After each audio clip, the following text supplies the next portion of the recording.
کسی کی بدتمیزی سے مت گھبرائیں، وہ صرف اپنا تعارف کرواتے ہیں۔ سمجھداری اسی میں ہے کہ آپ انہیں پہچان کے آگے چل دیں۔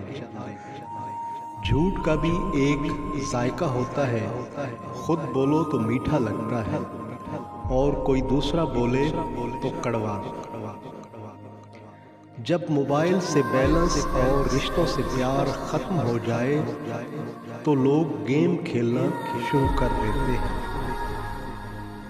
مجھے ان اندھوں پر بہت ترس آتا ہے جنہیں اپنی غلطی نظر نہیں آتی۔ انسان کی تربیت کا فرق ہوتا ہے، ورنہ جو سن سکتا ہے وہ سنا بھی سکتا ہے۔ جن کی اپنی کوئی عزت نہیں ہوتی وہ دوسروں کو بے عزت کر کے بہت خوش ہوتے ہیں۔